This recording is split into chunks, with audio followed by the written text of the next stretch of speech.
Study IQ IAS, आपका selection हमारा mission.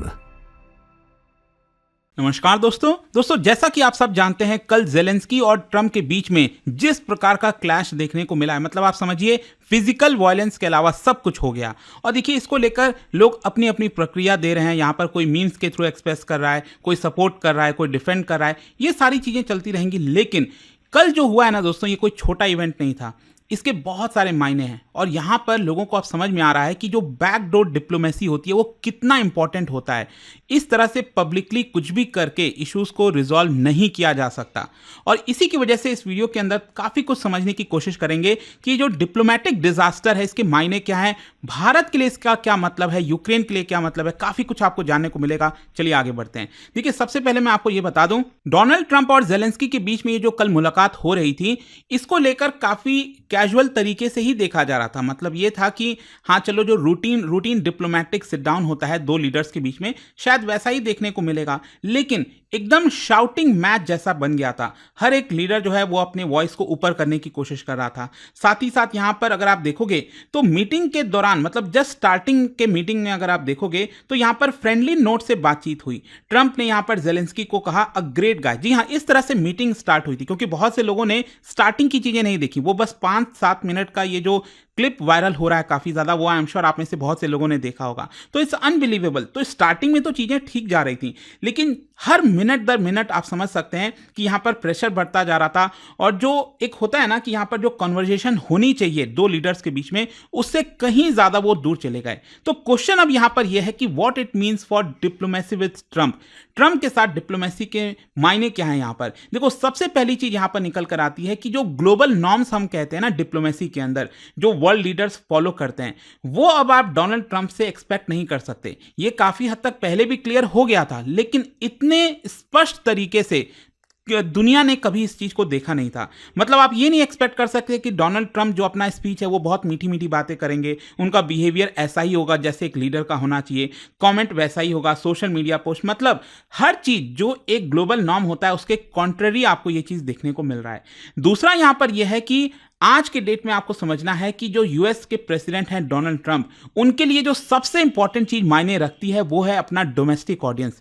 Domestic audience के सामने उनकी छवि कैसी है वो बहुत इंपॉर्टेंट है। और अगर आप थोड़ा भी उसके साथ छेड़छाड़ करोगे, अगर आप डोनाल्ड ट्रंप को एक तरह से थोड़ा भी डाउन करने की कोशिश करोगे, तो ये उनको पसंद नहीं आएगा। तो ये बहुत इंपॉर्टेंट है। और इसको लेकर मैं आपको बता दूं, वर्ल्ड के बाकी के जो लीडर्स हैं जिन्होंने अभी तक मुलाकात की है डोनाल्ड ट्रंप ने, वो चीज़ समझा है।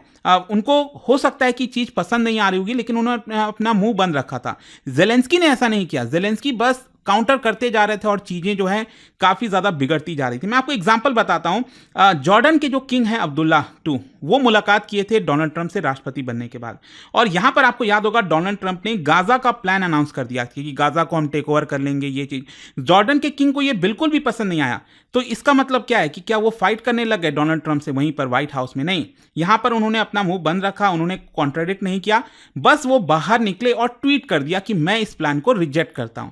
तो बहुत सही तरीके से जो है वो इस चीज से निकल गए। बाकी के लीडर जैसे फ्रांस के प्रेसिडेंट हो गए इमैनुअल मैक्रोन, प्राइम मिनिस्टर हो गए यूके के किर स्टारमर, उनका भी अगर आप देखोगे तो बहुत रेस्पेक्टफुल तरीके से मुलाकात हुई है। जैसे कि फॉर एग्जांपल यहां पर जब फ्रांस के राष्ट्रपति इमैनुअल मैक्रोन मिल रहे थे ओवल में, उसी पर्टिकुलर जगह पर, तो यहां पर ट्रंप बार बार ये कह रहे थे कि यूरोप तो कंट्रीब्यूट नहीं करता यूक्रेन वॉर के अंदर, सारा पैसा तो अमेरिका का खर्च हो रहा है। लेकिन बहुत पोलाइटली जो मैक्रोन है उन्होंने ट्रंप का हाथ पकड़ा और बहुत पोलाइटली बताया कि नहीं, ऐसा नहीं है, कि देखिए हम भी यहां पर कंट्रीब्यूट कर रहे हैं।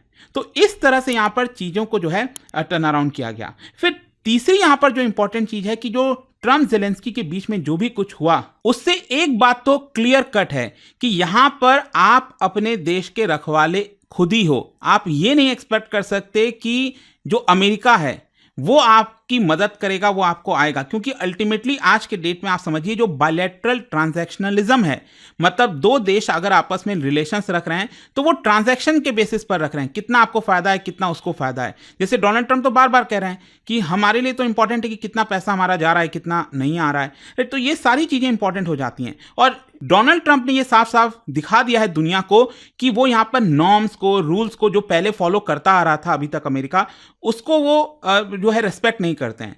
यहाँ पर जो उनका जैसे मन करेगा उस हिसाब से चलेंगे। मतलब अब आज के डेट में जो अमेरिका की लीडरशिप थी उसको लेकर कहीं ना कहीं बहुत बड़ा सवाल खड़ा होगा और कहीं ना कहीं ये देखा जाएगा कि जो देश हैं, बाकी के कंट्रीज हैं जो अभी तक अमेरिका के ऊपर डिपेंडेंट थे, वो अब अपनी रिलायबिलिटी जो है उसको थोड़ा सा एक्सपैंड करने की कोशिश करेंगे। और चौथी यहां पर जो सबसे एक इंपॉर्टेंट चीज ये भी है कि देखिए जो classic old rule of diplomacy होती है ना, बिहाइंड द क्लोज डोर, वो अब सबको पता चल गया होगा कि वो कितना मायने रखती है। मतलब जो भी पूरी दुनिया ने कल देखा वो अनएक्सपेक्टेड था। वो आप मतलब ये नहीं देख सकते कि दोनों लीडर्स फाइट करेंगे व्हाइट हाउस में, ओवल ऑफिस के अंदर। इस तरह की चीजें होती होंगी लेकिन वो बैक डोर में होती हैं, क्योंकि अगर फ्रंट में अगर होगा ना तो हर कोई अपना जो कैरेक्टर है उसको प्ले करने की कोशिश करेगा, अपने ऑडियंस को दिखाने की कोशिश करेगा कि देखिए हमने कितनी अच्छी डिप्लोमेसी की। तो वो डिप्लोमेसी कभी फ्रंट में हो ही नहीं सकती। ये चीज पूरी दुनिया ने यहां पर देख लिया है कि बैक चैनल टॉक्स बहुत इंपॉर्टेंट रखते हैं और कहीं ना कहीं दुनिया इसकी तरफ जाएगी। खैर, क्वेश्चन अब यह है कि भारत के लिए इसका क्या मतलब। देखो, भारत में अगर आप देखोगे प्राइम मिनिस्टर ऑफिस काफी खुश होंगे क्योंकि जो भी कल कुछ हुआ उससे कहीं ना कहीं भारत बचा। Specially prime minister Modi ji का जो विजिट था यहाँ पर, और जिस तरह से देखो, भले ही वो यहाँ पर मोदी की तारीफ भी करते हैं कई बार ट्रम्प जो है, लेकिन जब ट्रांजैक्शन की बात आती है, रिलेशंस की बात आती है, प्रॉफिट और लॉस की बात आती है, तो वो अपने कंट्री को ही फेवर करेंगे, नो डाउट। और वो डायरेक्टली हिट करते हैं कि भारत जो है टैरिफ किंग है, वो साफ साफ बोल देते हैं मुंह पर। ठीक है, तो यहां पर कहीं ना कहीं मोदी जी का विजिट था काफी कंफर्टेबल तरीके से यहां पर निकल गया। जैसे कि यहां पर इलीगल इमिग्रेशन का इशू, हाई टैरिफ। अब कई लोग भारत में ये कह रहे थे कि जो है इमिग्रेशन के इशू पर आप बोलिए, एकदम डट कर बोलिए, ऐसा करिए। लेकिन आप सोचो ना, अगर थोड़ा भी चीजें अगर गड़बड़ा जाती यहां पर, पीएम मोदी बहुत ज्यादा प्रेशर कर दे, तो हो सकता है कि ये चीज आज भारत और यूएस के बीच में आ जाता। तो बहुत सारी इस तरह की चीजें होती हैं और वो हमें समझना होता है। यहां पर जो भारत की तरफ अगर हम बात करें तो हमारे लिए काफी अच्छा ये विजिट था एक प्रकार से, क्योंकि आप समझिए यहां पर बात ये हुआ है कि यूएस और इंडिया कोशिश करेंगे इस ईयर के एंड तक यहां पर जो ट्रेड डील है किसी प्रकार का वो हो जाए। तो कहीं ना कहीं यहां पर इसकी बातचीत हुई है, वो हो गया तो अच्छा होगा।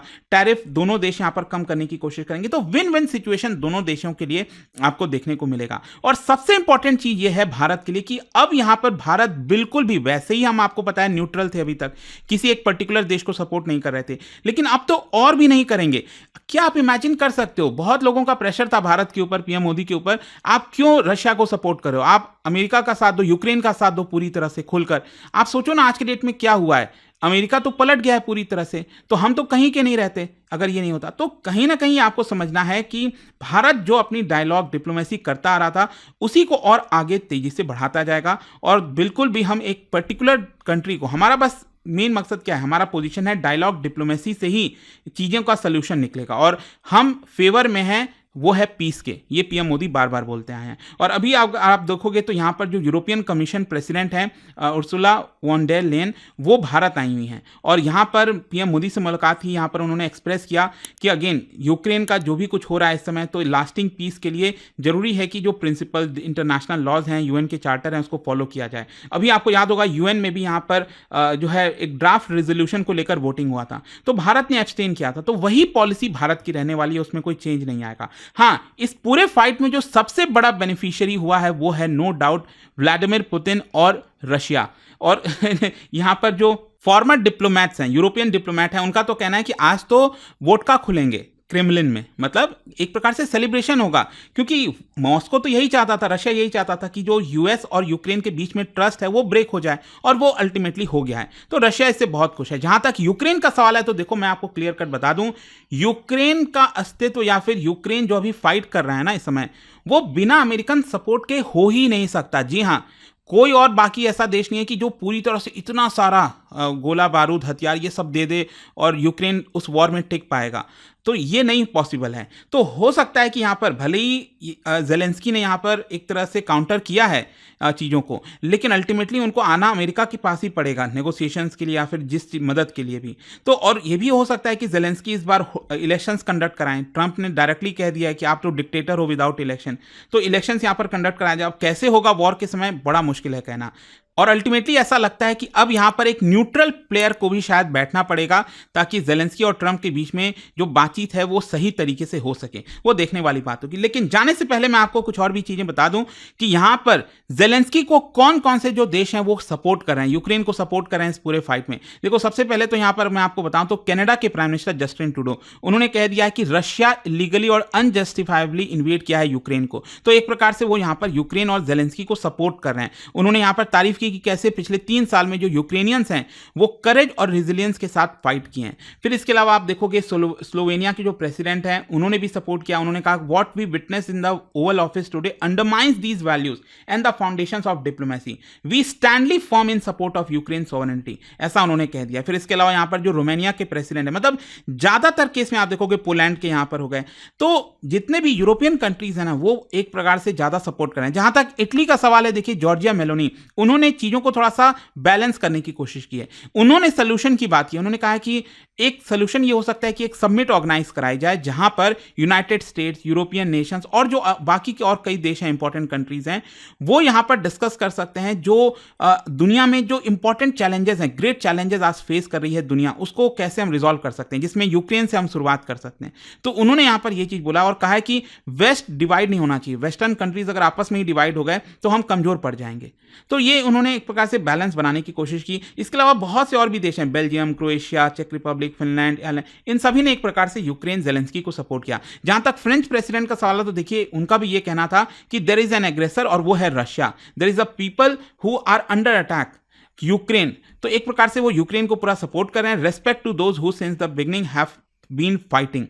तो ये पूरी स्थिति है दोस्तों। आई होप आपको समझ में आया होगा कि जो फाइट है इसके अलग अलग मायने क्या हैं अलग अलग देशों के लिए। और जाने से पहले आप सबके लिए एक इंटरेस्टिंग क्वेश्चन, क्या बता सकते हो यूक्रेन से रिलेटेड यहां पर 4 स्टेटमेंट दिए हैं, कौन सा स्टेटमेंट रॉन्ग है, गलत है, ये आपको बताना है। और उसका राइट आंसर आप सब जानते हैं, मेरे इंस्टाग्राम पर तो मिलेगा ही, वहां पर अगर आप नहीं हो कोई बात नहीं, टेलीग्राम से ले सकते हैं इसका सही उत्तर।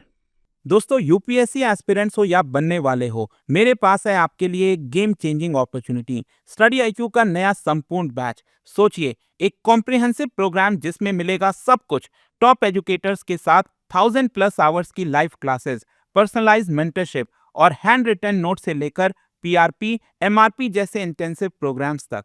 और बात स्कॉलरशिप्स की करें तो प्रीलिम्स क्लियर करो, पूरा फीस रिफंड पाओ। टॉप परफॉर्मर्स के लिए हर मंथ 11,000 रुपीज का कैश रिवॉर्ड। सिल्वर, गोल्ड या platinum, choose the plan that fits your needs. X secretary Anil Swarup जी खुद गाइड करेंगे आपको इस जर्नी में। स्टडी आईक्यू पर 2 करोड़ इंडियंस का ट्रस्ट है और अब संपूर्ण बैच के साथ आपका यूपीएससी ड्रीम भी होगा अचीव। आपको करना क्या है, कमेंट में दिए गए संपूर्ण बैच के लिंक पर क्लिक करें and once you click on buy now, आप देख सकते हो डिस्काउंट कोड्स। वहां पर टाइप कीजिए अंकित लाइव एंड आपको मिलेगा सबसे lowest price and your IAS journey starts here. Study IQ IAS, आपका सिलेक्शन हमारा मिशन।